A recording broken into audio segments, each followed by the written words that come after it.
I'm here to soak up information.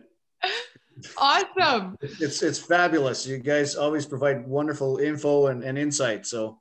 Oh, well, thank you.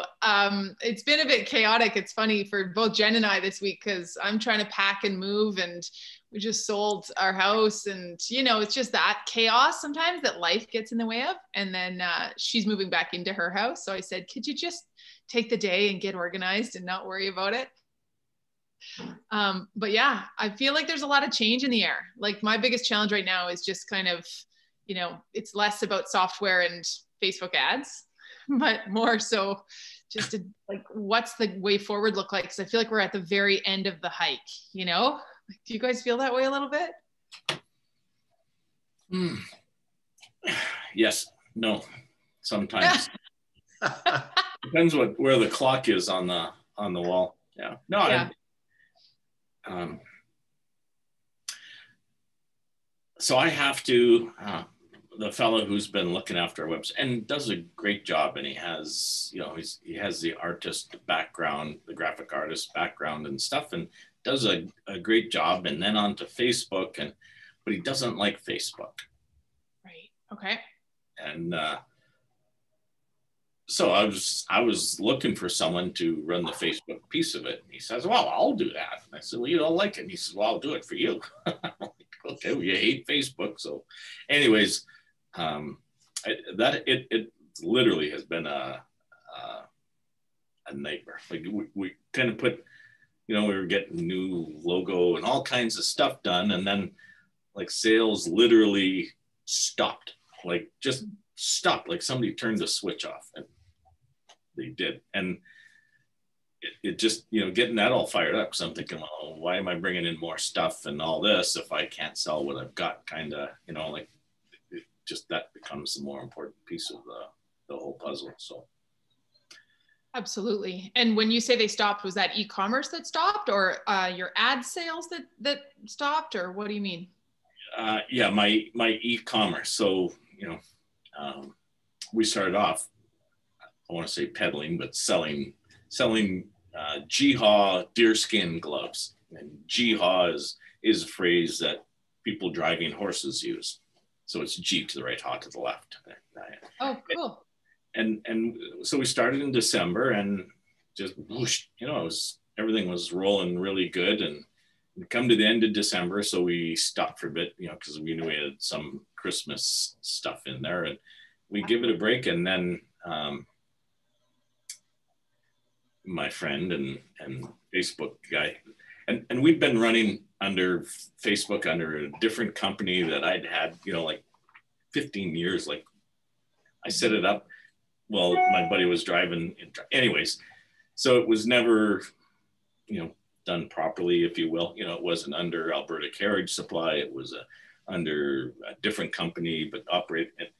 So he says, why don't we clean all this up? And yeah, sure. And from that time, we've never been able to get sales rolling again. Wow. So we've done,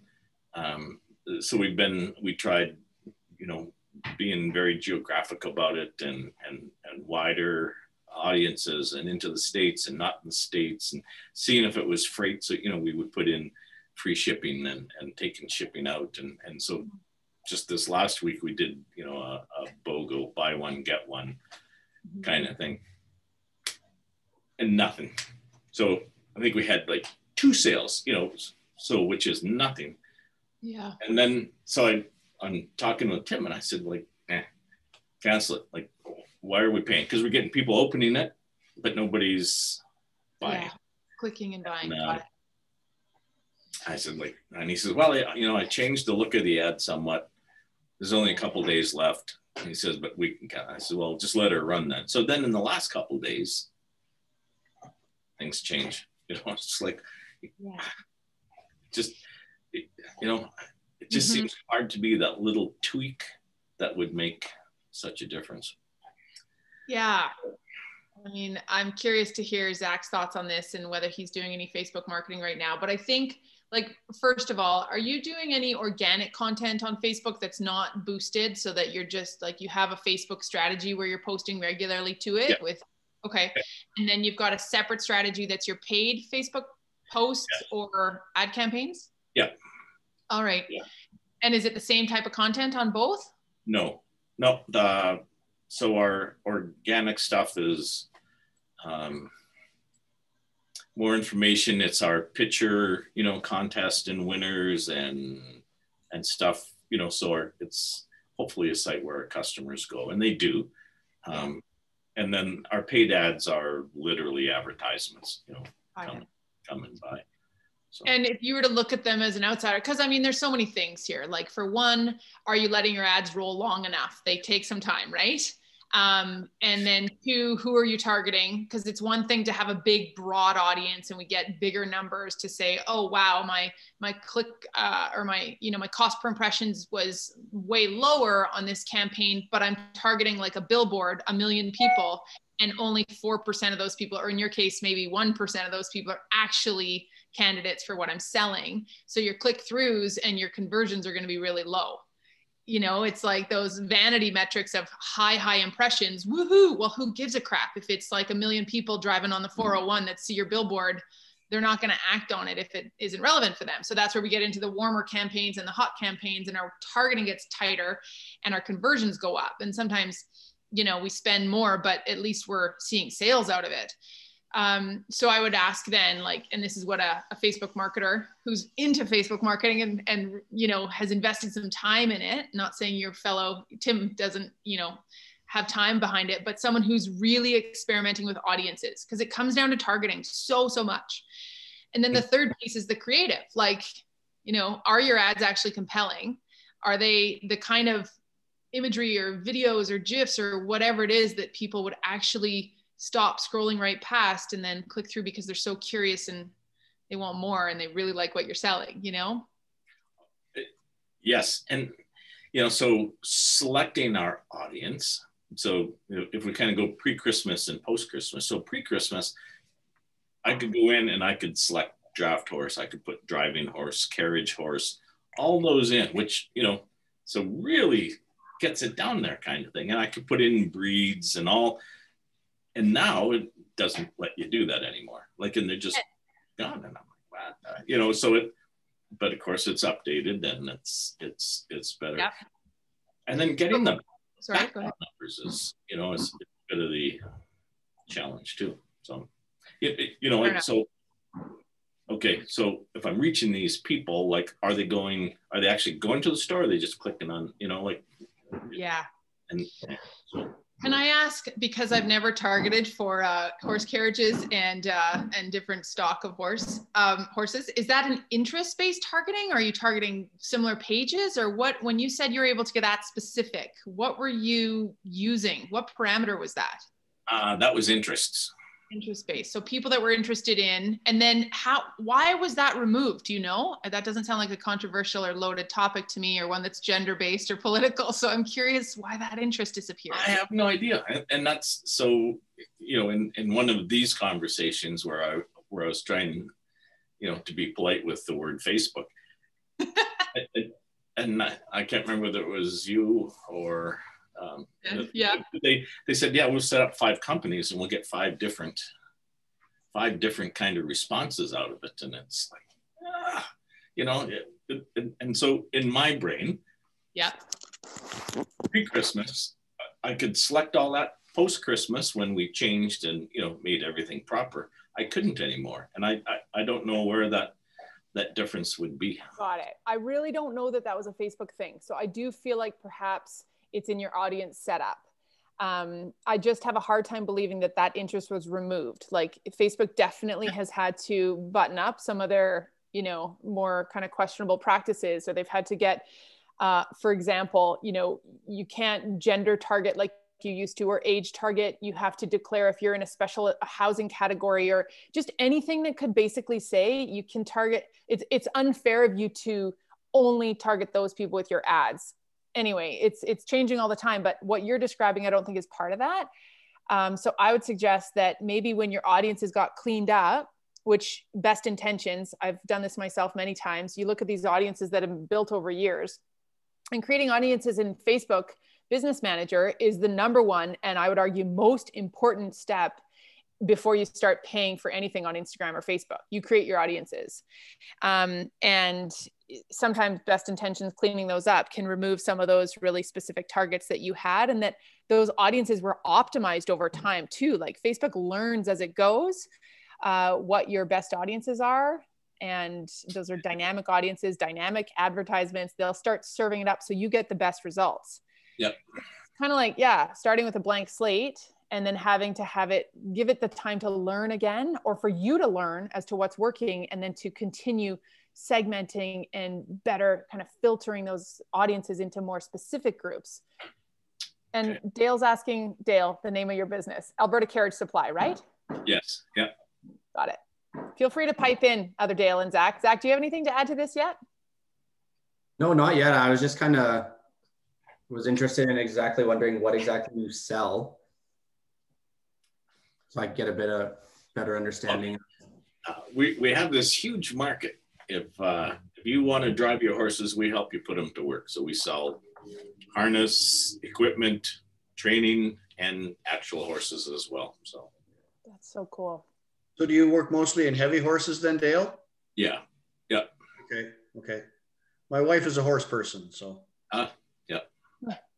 Yeah. And, you know, we're 20 years now kind of thing. So it's been good. But we started to bring in some stuff from China and you know, and everything was rosy until after Christmas. But actually what you're saying makes some sense. So if we, you know, start with a clean slate and then Facebook has to relearn all that stuff for us or relearn for audiences, it's just going to take time.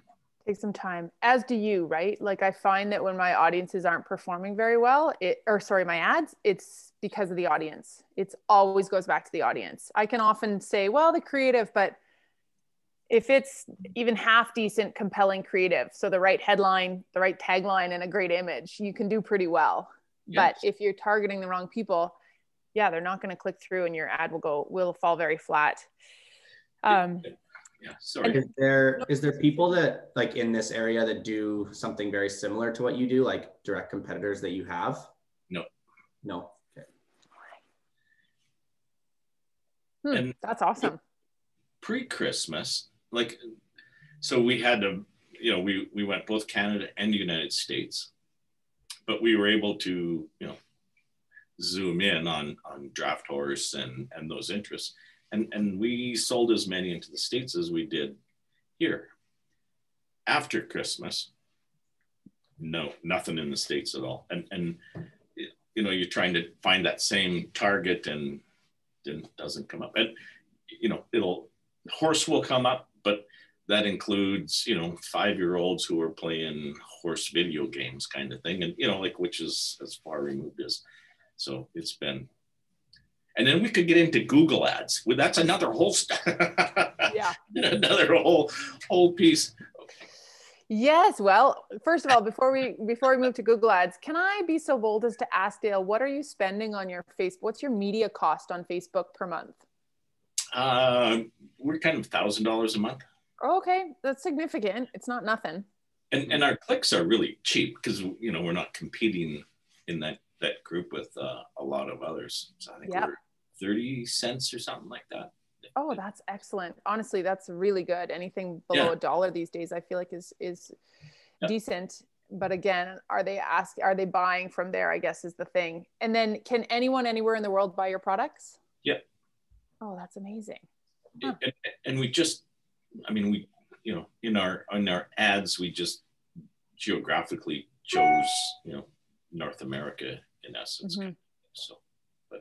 Okay, well, you've just inspired me to get the recording of our 2021 audience mapping and ad campaigns courses live really soon, because one of my favorite tactics within that, and it goes back to, you know, cold, warm, hot audiences, but also the creation of them in Facebook Business Manager. And like one of my favorite tactics, and I would say for you as well, if you know where horse events are happening, and whether that's auctions or shows or whatever it is, championships, whether there's big horsing communities, listen to me, but that you would be able to drop a pin right on them, particularly when there's an event. So for example, if I know that the home show is coming to the, Vancouver Convention Center, but I can't afford to be a vendor there, or I don't want to be, or let's pretend it's not COVID, or graduates from Bow Valley College who are finishing their digital marketing certificate, and I'm aware of the fact that maybe they don't have the tangible hands-on skills they need, I'm going to drop a pin around that radius of people that have been in that area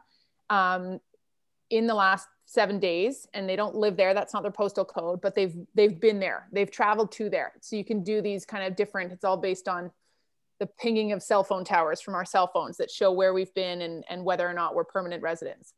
So if they've attended a show or a school or whatever, then you can pick one, add just one or two interests to that, so that I'm not capturing everyone who went to Bow Valley College.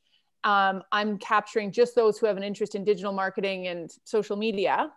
And I'm targeting them with my ad that's very specific. So it's pretty hot. It's at the bottom of my funnel. That's like, hey, need some real world skills or something like that, ready to get that job now. Let us help you get there, or something like that. When I've done it on trade shows or conventions that I haven't been at, or that we've been, a presenter at, and I want to further capture the attendees. I'll do that same kind of geo-fenced ad. And they are so, so powerful, because now you're talking to people that are really in your fold, Yeah. Yeah. And you can, and I'm assuming you can do that anywhere, right? Like anywhere in the world. So yeah, you could be. Totally. And this is what people are not doing so well. We all got so excited about Snapchat geo filters a few years ago. I remember. Zach, do you remember those? Yeah. And companies like Wendy's would create a Snapchat filter. And if you were in the vicinity of that Wendy's, you'd see, as you scrolled through Snapchat, that you could put a Wendy's filter on your face, or some kind of campaign for the Calgary Stampede or whatever. Mm-hmm. Well, we can still do that in really cool ways that are, a little bit more wide reaching, like with Facebook and Instagram ads.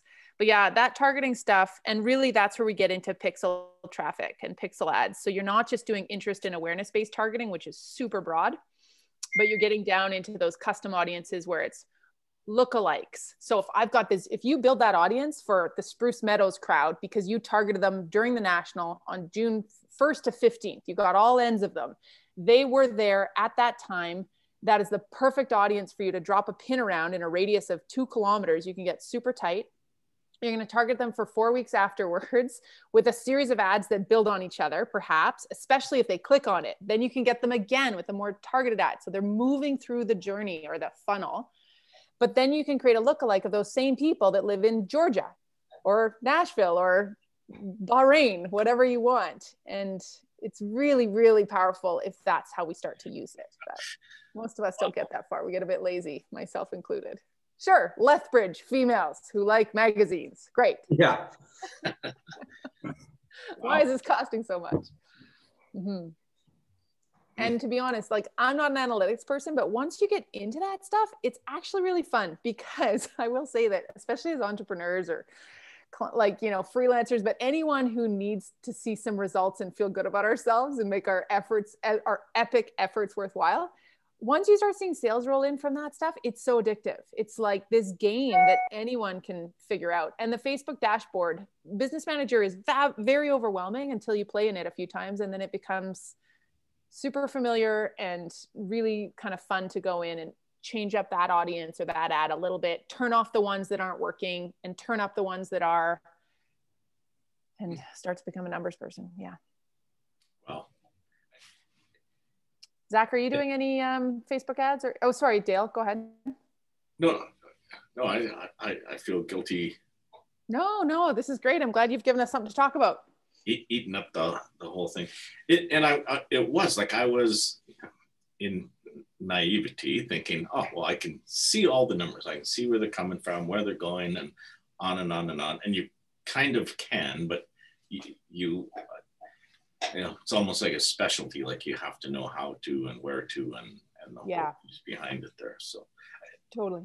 And having someone set that up for you initially can be really helpful too. When it came to Google Analytics, that was where I leaned on a friend who was like an SEO whiz to really help me kind of leverage that tool to be so aware of, mostly acquisition, not just page views or dwell time, but like, where are they coming from? What are my sources here?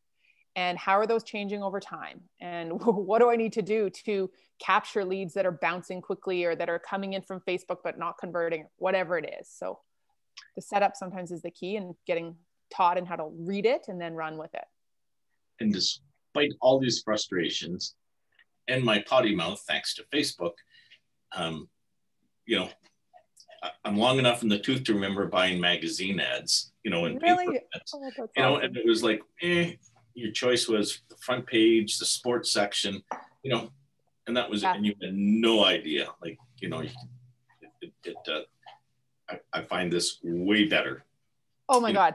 From an advertiser's point of view, but it's, you know, to put it in a positive perspective, it is so much better that it's almost overwhelmingly better in how you can target and select and see them and follow them through and stuff. So totally. Before we talk Google keywords next, I got to show you this. Speaking of magazine ads, so this is I actually don't think I'm supposed to tell anyone this, but it's so funny to me. This is from Numeris. So these are the guys that track radio and TV ratings. Okay. Yep. And this is what I'm supposed to wear. My family's been chosen. This is what I'm supposed to wear all day to track the signal of the TV or the radio that may or may not be on in my vicinity. If I remember to charge it or wear it, guess how much I get paid if I do this? $5 a month. And I get a bonus $10 gift card once a year. A $10 gift card anywhere I want. Like I'm blown away. I can't even say, I don't have the words to describe how backwards those industries are. And also how much it must cost, like this Moneris company. And I know that radio stations, I don't know what a TV station would have to pay, but radio pays $20,000 per station in order to be included in those ratings, and their salaries and their ad costs and their entire, you know, model, like whether or not they change their entire music selection, et cetera, brand is based on those results. And there's, like, it's the most archaic system. So anyways, the fact that we have the amount of information we do on digital advertising, and then it's in our own hands to switch it up whenever we want, because this ad's working and that's not. And I used to work in a newspaper. I mean, it was almost comical. It really was. I'm like, you know, who our readership was, or what, you know, we're the #1 station for women aged 18 to 42 that listen to this in the elevator on Sundays. Like, what? You know? Yeah. And are they actually listening, or are they just passively having you on in the background, or switching channels as fast as they can when the commercials come on? So every time, you know, that old adage, we know that 50% of our marketing is working. We just knew which 50%. Yeah. Or our advertising. Well, now we do know which is working. So I just, every time I talk to someone, and there was a home builder, a marketer from a home building company in our one of our classes last year. And that industry is sort of the poster child to me of just buy the front page of the home section and put the couple who got the new condo with the quartz countertops on the front, and do the same on the condo section, or vice versa. And we're all included in this very important thing called the Calgary Herald Homes section. Like, or you go and you become a bit innovative and capture people where they actually are in their feeds with interesting stuff that makes them stop and click. And man, it's just money better spent. And I hate to say that, because the like importance of journalism and supporting media organizations has never been bigger, but the ad model is just so apples to oranges. It's just not there yet, or not there anymore. The value, it's so expensive, and the return is just not there, in my opinion. Yes.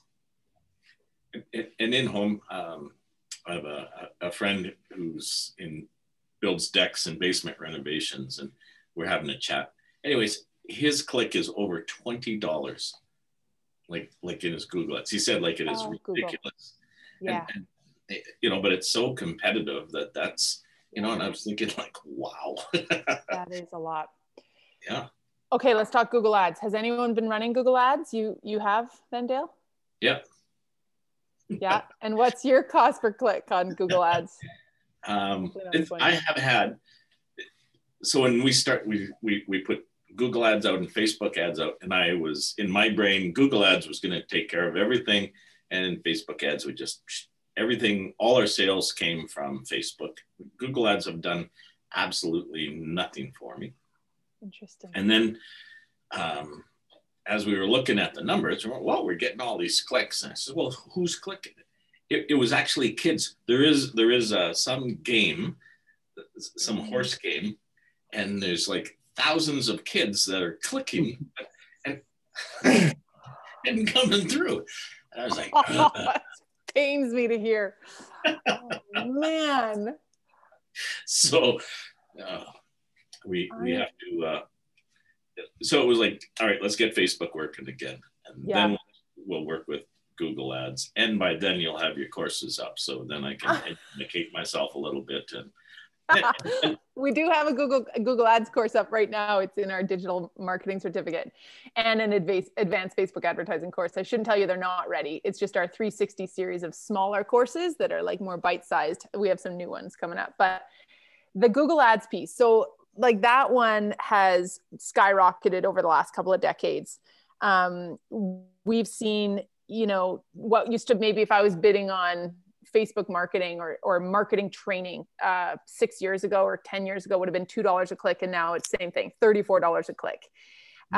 But there's also like the neat thing about Google ads that I really like is that you only pay for clicks. So if I'm bidding against keywords like, let's say I sell stretchy black yoga pants or activewear, and I'm bidding against the word Lululemon, I'm pretty sure that people want to find Lululemon when they're typing in Lululemon, but I'm going to always show up, or hopefully if I bid properly, and I am suggesting the right auction price for my ads, and I'm playing, you know, I'm in the game, then I'm going to show up on that page. So there's this free awareness that happens because my ads will be shown when someone else is searching for that brand term, and I won't have to pay unless they click it. But if they do click it, I might have had to bid $9 for that freaking click. So that's an expensive gamble too.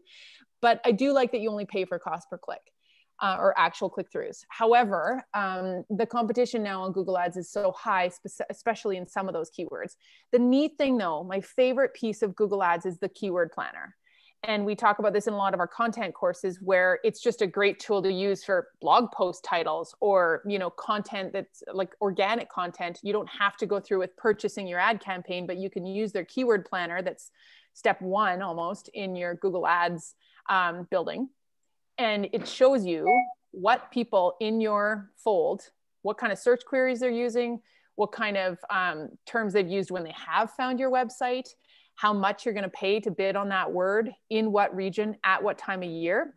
So it's super fun because you can see that like, okay, I'm going to pay $1.12 per click in January, February, March. And then it gets a little more expensive because people are, you know, into horse season in May, June, July, or whatever. But I'm going to be smart enough here that I'm going to map out my annual calendar. And I know I need to plant the seed with these guys in January, February, March. And my copy is going to speak to that. It's going to say, get ahead of the season. And I'm going to bid when things are really cheap because people aren't all on the highway competing against me for the same keyword search term. Or I can see that in Edmonton, these ads cost a lot less and that's a real opportunity for me, or whatever it is. So there's a lot of, again, planning tools that are super cool. And if you're paying $30 a click, like, I'm sorry, but you're just not playing the game the right way, because that, unless you're a Coca-Cola, that is way too much money. And Coca-Cola wouldn't spend that per click. There's no way, because they already have enough organic search or like brand recognition. They wouldn't have to. But the companies that are in that type of bidding realm or price range are like highly competitive, extremely high revenue companies that are like tech firms competing for software or subscriptions, you know, or like they know that the customer value is worth it for them. The cost of acquisition at $30 a click is worth it because their lifetime customer value averages $72,000. But for most of us, we don't have that same kind of purchase or customer value. So anyway, that's where I like that you can just say no to certain ones and yes to the others that are more affordable. And the other thing about Google ads that's pretty cool is when you think about where we're at on Facebook and Instagram and LinkedIn, and where we're at in our headspace when we're on Google, is that over here, we're trying to be entertained. I don't go on Facebook to be advertised to. When I'm over here on Google, I'm in a transactional state of mind. Generally, I'm looking to make a purchase, make a reservation, find a dentist, you know, get the address, get the hours, get the location. And, or it's research and it's, you know, I'm Googling like interior car size, as I've mentioned to you guys. And then that leads me down the funnel, Google does, because someone's showing up at all stages of my search. Awareness, you know, Toyota interior size 4Runner versus Highlander. Oh, well, let's server up a bunch of Wikipedia style results that actually don't have any ads attached to them. And then the next one where I click on Highlander. Well, now there's a couple car dealers that are showing up there for that type of search term. It might cost them a little more, but it's worth it for them. Because then the third search for me is like test drive. And now I see Henniger Toyota showing up right there. Good for them. They've got me. So again, they're probably gambling, but they know that they can commit $10,000 a month or $100,000 a month, as the bigger companies in town do, because again, their customer acquisition is worth it. But they've got all those numbers to back it up, and they're not just burning money either. And so for a novice, or so I was told Facebook kind of goes out. I mean, you put in your profile, so Facebook goes out with your ad and finds people to give it to. And whereas Google has it there, and as soon as there's a search that's in that relation, then they kind of come to the ad. You know, like it's not, whereas Facebook pushes it out, Google just, they end up there. Does that make sense? Is that? Yeah, I've never thought about it that way, but I guess so. I mean, but all of those ads exist on the internet, whether they're on Facebook or they're on Google, they're going to be served up to someone in the day. Facebook will be sending that ad, like it'll give you an indication of this ad at this budget will reach 1,500 people per month or per day. And then Google will say the same thing. It'll be an estimate. The difference is that Facebook will spend your money. It'll just cost you more per ad or per click, because it's going to take your $3,000 a month budget and spend it for you. But if your ads are awesome and they start performing well, it's going to serve them up more. Because it's like, this ad people love, this content people are engaging with, we're going to reward this advertiser with more reach. You're going to be on the higher end of results. If your ad is awful and no one's clicking it, and it's full of spammy buy, sell words or something, it's just going to be a lower performing ad. The quality of that ad is less, just like any ad. That billboard gets a lot of people stopping and staring at it. That billboard gets totally ignored. So they're going to spend your budget no matter what. Your results will vary. Whereas Google won't spend your budget if people don't click on it. It can't. So those ads exist no matter what. They're published ad campaigns. They're out there. One of the bigger complaints people have with Google is Google's actually not spending my money. Nobody, like I want to spend $3,000 a month on Google ads, but it's only charging me $300. Why? Well, because nobody clicked on your really bad ad. Or you targeted it really poorly, or those gaming kids didn't find it and spend all your money, which would be way worse. But that's okay. That's learning. That's like, okay, well, what can I change up here so that it is better received and targeted, you know? So can we change subject a little bit now? Yeah, sure. Unless Zach or Dale want to weigh in on Google ads. Well, I don't have a lot of experience with Google ads. I'm actually quite interested listening. So they are pretty cool when you get into them. Yeah. What are you thinking, Dale? So, well, just social school. So were you thinking of being all digital before COVID, or did COVID make you make that leap kind of thing? Thanks for asking. I made the leap 8 years ago when I was running an agency, and I had left the newspaper, and I'd been running an agency for a couple of years alone. I had a team up here and there, but I got really tired of not having a scalable business. I don't do well when I'm just sort of repeating with the same client work and the same clients year over year. Love them, but I was like, you guys can do this. So I wanted to move into passive income, selling in my sleep, building once, selling often. And so packaged up whatever knowledge I thought I might have and built a couple courses. My first courses were called PR Pioneers, to show people how to get their own media coverage. It's not that difficult. You can do this. You shouldn't be paying $200 an hour. And then that was the goal was to continue growing that, but it was a hard one because I continuously had client work coming my way. And, you know, the selling online to strangers was the hardest thing that I could have ever possibly I underestimated what it would take. versus selling a service to people who knew me and trusted me. I only needed 10 clients over here. I needed thousands of buyers over here.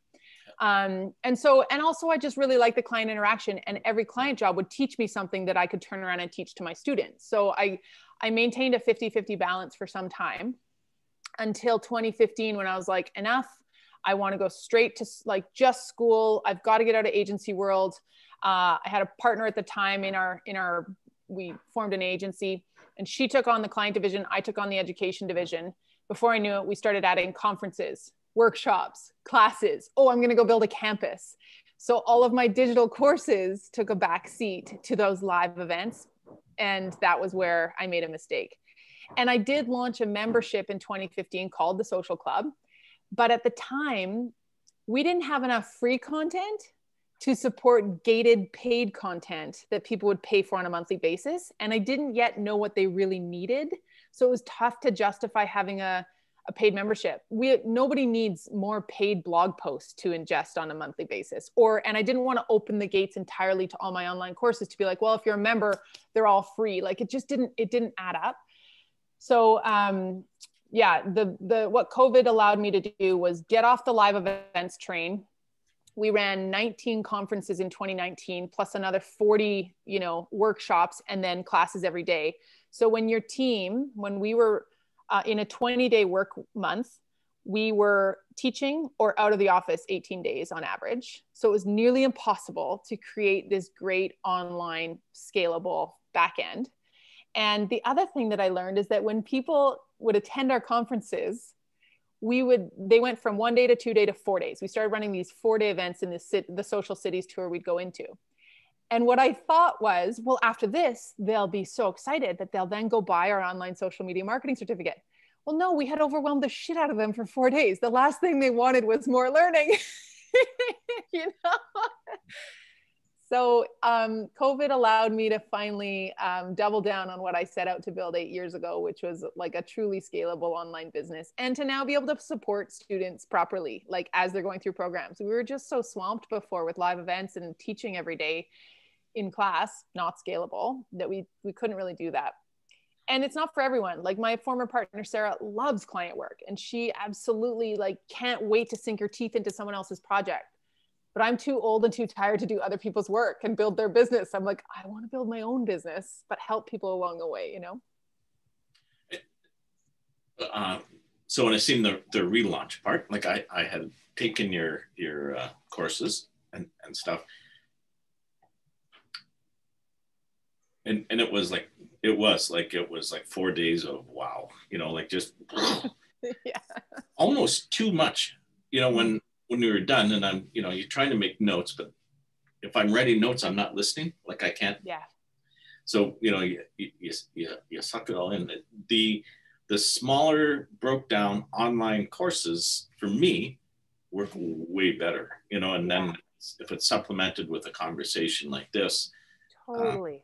It's a small piece that I can digest and get my head around, and then go try it, and then get this. So I think this is, I like the concept. I'm just curious how you got to this point, right? Well, and thank you so much for saying that and for asking it. Part of when COVID hit, I think we all have our own version of what March looked like in 2020 versus April versus May, and just how these realities kept hitting us. And we might have to lay off one person. Oh my God, we have to lay off everyone, myself included. Well, we might have to cancel one event. Oh my God, we have to cancel 15 conferences, even though all our deposits are paid and our ads are running and our tickets are selling, and we have to refund all. It was just wow. So finally, by about July, I just put the brakes on everything and I went deep into learning mode again myself. And I took the courses that I'd wanted to take for a while and finally got to go back to being a student of my industry. And I knew all along some of these things, but I was like, nope. People love 2-hour-long virtual courses with one continuous Zoom. Mm-hmm. Well, no, they want 10-minute modules. I am the same. I want to do it while I'm gardening. I want to be able to, have activation tools. I want support in community. So it's been really tough because, speaking of those payroll supports, as if it's not hard enough being an entrepreneur, but you go back to like taking on a whole other bit of risk. But I've been saying to my husband and myself every morning in the mirror, it's for the best. It's for the best, because I feel like I'm finally now running the business that I like, my dream business. And, you know, people often say you don't like entrepreneurs. I don't know if you guys can relate to this a lot at all. But that, you know, they didn't really hit their stride until they were 40, or they were in their 7th version of business or whatever it was. And I'm like, man, that reigns true. I've learned a lot over the years, but I finally feel like I've got something that I'm able to move forward with, where I'm not going to lose my mind at the same time. And sanity now is, you know, the number one criteria for me. It is interesting, you know, and true freedom in our lives is actually getting to do something that you enjoy, that makes you a living, right? You know, like my brother's a lawyer, and an extremely good one, but he sits all day in an office surrounded by paper and reading. And to me, that would kill me. I would be dead in no time. Like I couldn't do that. And you know, so being able to build something that you actually enjoy, and the building of it, and you see people change jobs, and it's something closer to what they want, but all of a sudden they want to get out of bed and they want to, and you know, the reward's pretty cool. So it's so true. Dale, does that resonate with you too, with Car Guy Auto Search? Is that sort of, I know you retired, you said, from your former. Well, yeah, I'm just getting started.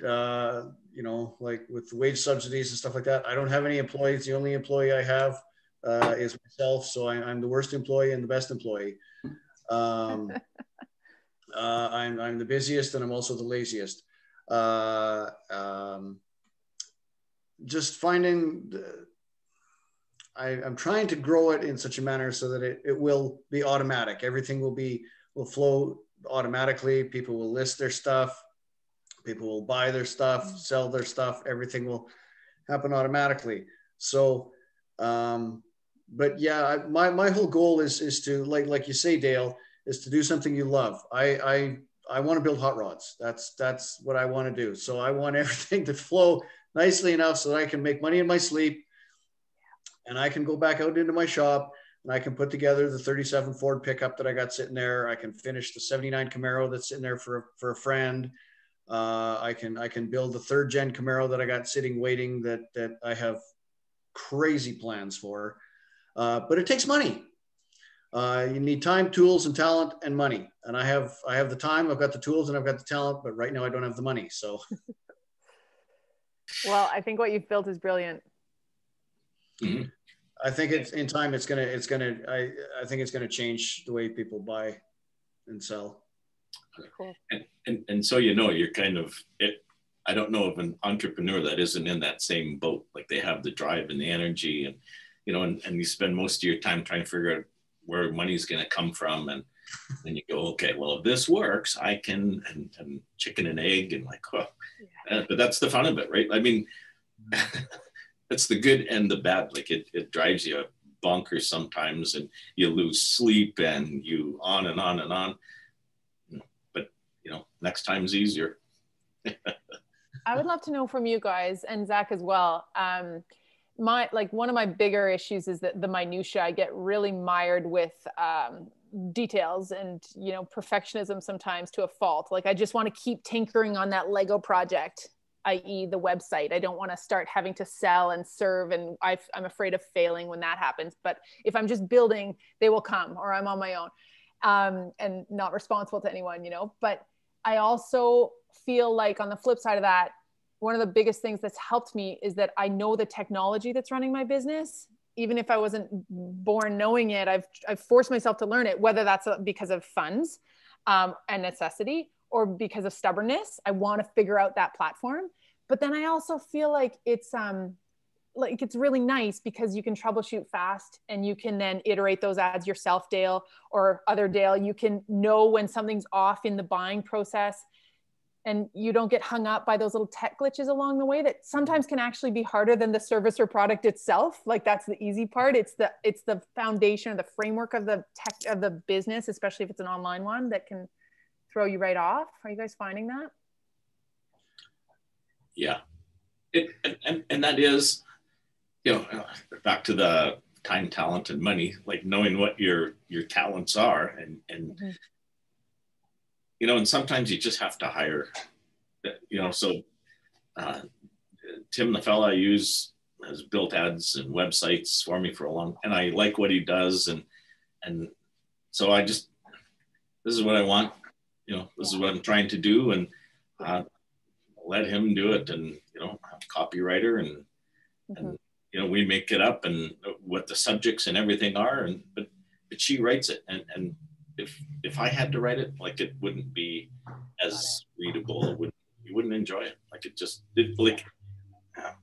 so it's hard, you know, but being able to farm some of this out, so your marketplace, your social marketplace, I think is a brilliant idea, and that just makes it easier as an entrepreneur. Like, I don't, you know, I could spend all my time on Facebook and try and get up to speed. Now, I want an overview of how it's working and what's going on, but if I can go in there and find somebody who helps me out, you know, and I pay them, it's more than worth whatever that money is. Totally. Yeah. Good for you. Hi, Velvet. Is she there? Hopefully. Unmute myself. Sorry. Hi, welcome. Thank you guys. Sorry, I'm late to the party. No worries. We were just talking about, well, first Facebook ads, Google ads, and now, the technology that runs our businesses, and whether or not it's worthwhile to know every inch of it, or just to outsource and be hands off. And Dale, what were you going to say? I think I'm kind of the same way as the other Dale, in that when you got to work to your strengths. And so computers and stuff and this kind of thing is not really my strength. I can find my email, I can get to my Facebook and Instagram and stuff like that. But as far as like the Google ads and stuff like that, I'm going to need help. That's just straight up the way it is. I understand that, whether from an advertiser or from someone who's done it before. I mean, I'm a visual learner. Once I see it done a couple of times, I can pick up on it and I can run with it. As long as I know enough to be dangerous, then look out. That's awesome. And Zach, on that note, I would say too, like, I've been saying this to a couple digital marketers in my fold for a while now, and especially some of my girlfriends who still sell paid media, like the traditional kind at Rogers and Shaw and Bell. People desperately want better Facebook and Google advertising skills in their fold. Like, it is the biggest underserved, undereducated of marketing, in my opinion. That and SEO. And they know they have to pay to play. They just aren't doing it well, or they don't know who to turn to. And there's so many, I hate to say, copywriters, photographers, graphic designers looking for work, but not very many people that are super savvy in just the art of like paid ads on those particular platforms where there's billions of people on every single day. It blows my mind. Yeah, no, it's interesting for sure.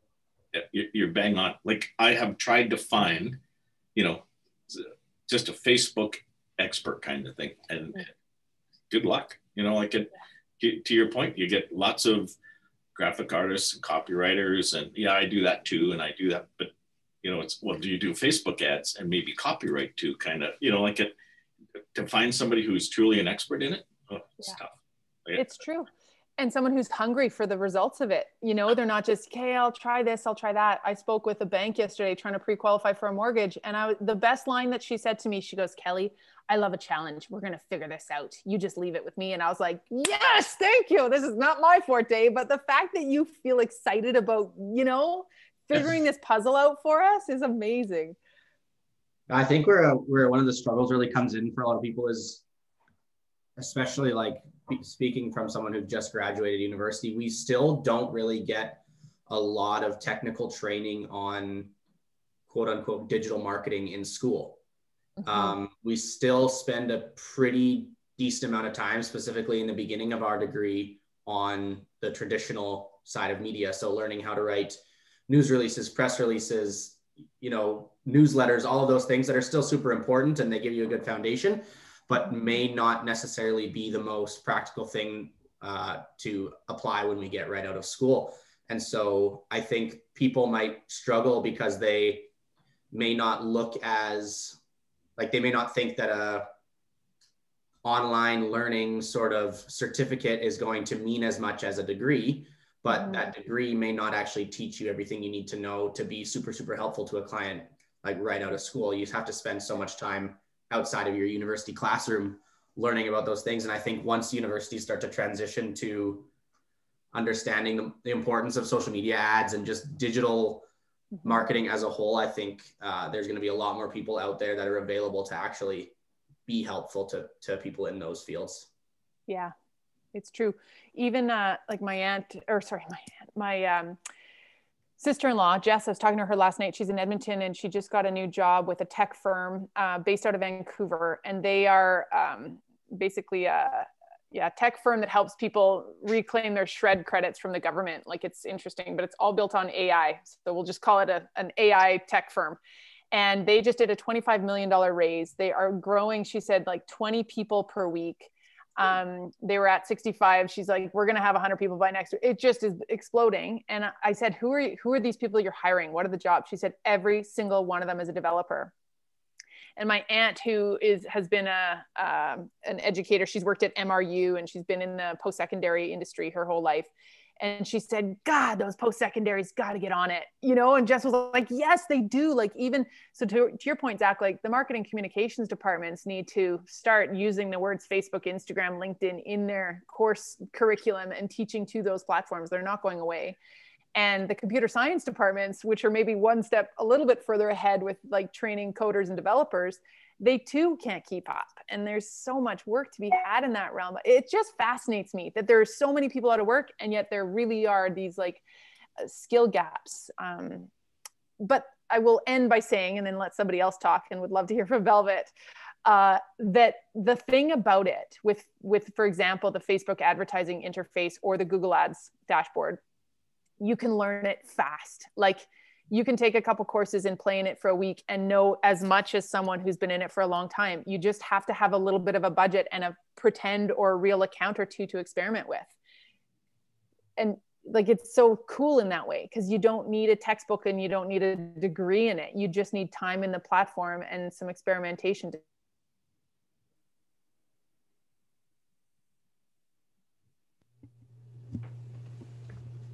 Hi, Velvet.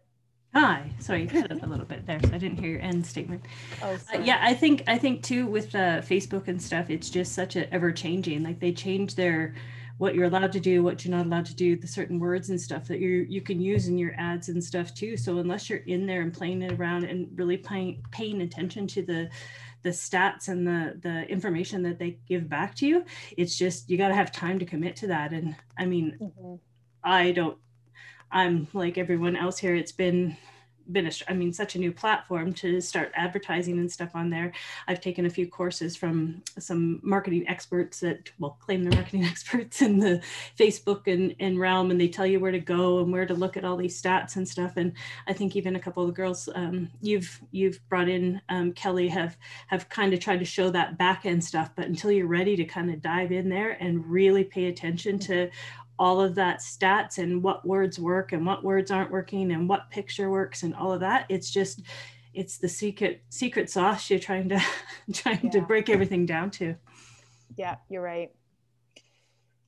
Yeah, it's so true. It's just like the familiarity piece of the back end of your website. And I find this, like, a month will go by that I haven't been deep in my Kajabi site. And I'm like, where does that live? And I'm in it all the time, like hours under my belt from that, on that platform. But we forget, because there's so many different pieces of software in our lives. So yeah, it's like a frequency thing. And if you can't commit to that, then it is a good point. Like, is it worth your time? And I think that what's interesting to me is the way that social media managers seem to be getting bored at managing people's social media accounts, because it can often be same, you know, I'm writing copy, I'm posting these images for this person. This is getting boring. Or the client's like, you know what, we've been at this for several months or years. I think I can do this myself. Great. But what they can't do themselves as well. So again, opportunity for digital marketers today, is managing those ad accounts when the rules are changing constantly. And it's just that much more technical than posting to social. Yeah, Totally agree. And, you know, I just recently jumped into the VA world. So I have a gal out of the Philippines that I've just handed her all of my pictures and all of my stuff and said, just create these posts, because I just can't keep on top of it. Yeah. And I do interior design. So it's a very visual, you know, people are looking for that type of content. And I'm just like, I can't manage that, answer emails, be on Facebook. So it's been it's one of those, it's not perfect. If I was to do it, you know, I would have done this and done that, but I'm like, oh, dear God, just thank you. High five it out, because it's just so time consuming. Yeah.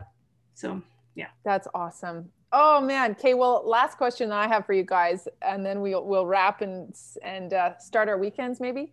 How much do you feel, because Velvet, what you just said resonates so deeply with me. I spent the last 6, 7, 8 years not wanting to step on anyone's toes in my organization who were responsible for the social and the blogs, e-news, like just the written copy. And what it meant was that I, as the owner of the company, was so mired in operations and admin and other bullshit that I never had 1 ounce of impact or involvement in the content that was being created. And if it wasn't my thing, no problem. But if I was to say I had 1 skill or passion in the world, it's writing. I really like to write, and I like to convey the, you know, story of our company and our products. So I finally got over myself this last year, and I was like, fuck it, I'm going to be the one to create the content. And maybe not forever, but for now, I want to get right back at the grassroots and be the one to speak the language of this brand that I am trying to build, or that I've built. And, you know, and then, so maybe, like, do you find that you can have a few words or certain pieces maybe of the more important content and then outsource the rest? Or how are you doing that? Yeah, right now I just kind of threw up all over her and said, just start doing it, because I've just been missing it so much. And so now, as we're getting into it, it's 2 months I've had her going through the stuff, and I'm finding that I'm, you know, it's one of those, what are you good at and what do you love? I think you said that very well, Kelly. You know, if you love writing, that's your passion, let that shine through in your company. And I don't think any owner can be more passionate about what they're trying to put out into the world. So if it's verbal, if it's, you know, doing these talking sessions, if it's written word, if it's whatever, let that be your passion, let that shine through in your company. And then all the other stuff, the not so fun stuff, or that doesn't bring you joy, we'll say, let those other people do it. And we're finding a rhythm. You know, some of the stuff she puts out, I'm like, you know, it's okay, but it's done. So what's that worth to me? That's worth more to me than me going and tweaking it. And, you know, some of the written sales letters and some of those things, like, I'm still responsible for that, but I send her all the words and she makes it pretty. Amazing. And she puts it up. And I use Kajabi too. And she's like starting all the email sequencing and putting all that stuff together for me. And I go in and I'm like, oh, I don't like this picture, I'll tweak it or whatever. And it's just, sometimes I'm like, look what she did on my website. Oh, that's awesome. Oh, look at this pop up over here. Oh, that's cool. Yeah, that's so cool. It was like my first hire was an accountant, and I'll tell you, I never realized I hated bookkeeping so much until the end of the year, and small business and like just all of that. And I thought, well, I still think my bookkeeper and / accountant does amazing things, and she's just the next piece of the puzzle. And it's just been I don't know, it's like this weight off your shoulders of, oh, I should be doing all of this stuff, but who has all of the time? Yeah. And I didn't really enjoy it. Oh my God. I really, really love what you said. I think they were your words, not mine, but like, what do you love? If we all said that to the freelancers that we hired, or if the freelancers or contractors said that to you as a business owner, what do you love in this business that I can still support you in and amplify for you and with you? And then, you know, here's what I love and what I'm good at to take off your plate. Because one of the things that I found at Social School 1.0, or maybe it was 4.0, but either way, when I had a big team pre-COVID, was again, I didn't want to overstep. I didn't want to, you know, especially when most of us were marketers. So, but I really do wish I would have said, you guys, I want to be responsible for 1 out of 4 blog posts, hold me to it. Or can I please insert myself here or there? You know, it's just such basic kind of HR stuff, I guess. But well, you don't know until you know, right? You don't know that just trying to get it all done and hiring people that have a broad skill set. But everybody within all those marketers you hired love to do one thing. Yeah, they you're didn't right. all love to do the same thing. So if you Yeah. broke down to, okay, you love this, and maybe it was your marketing, whatever you did on Wednesdays, I don't know, Wicked Wednesdays or something, and you wrote all the articles for Wicked Wednesday, and they wrote all the other articles. Well, what a great voice you would have out there. Yeah, you're right. I think it's easy as business owners or entrepreneurs. I think personally, I believe there's a lot of rhetoric out there, almost guilt about like, you shouldn't be doing the minor aspects of your business. And I drank that Kool-Aid hard. Oh, I shouldn't be the one posting on social. I shouldn't be picking up the phone and talking to customers. I shouldn't be answering those emails. And I realize now that so much of that is the imperative feedback I needed, the sales calls that I can absolutely win people over in or make sense of, you know, more than someone who's just new to the company, that's a junior, that's answering the phone when someone's ready to buy. Maybe that's not the best decision, you know? So I don't know, but then you end up doing everything for everyone. So. Don't ask me. Any final insights from Zach or Dale? No, I did write down what do you love though, because you know, even as you bring people on, right? Like you know, you hire somebody and knowing what they love makes it easier to keep them happy and inspired, buy into your company, all of that. Yeah, that's really cool. Yep. Yeah. Thanks, Velvet. You really brought us a little nugget of wrap-up wisdom here on a Friday. We needed that. Thanks. Someday I'll get a camera so you can all see. Well, I don't know if you want to see all this with magic right now. Yeah, we do. We sure do. My power in my house is off, so I mean, it can't be any more magical than this. Great. Cool, you guys. Thanks so much for the chat. Thanks, everyone. Great to see you. Have a great weekend. Okay. Bye.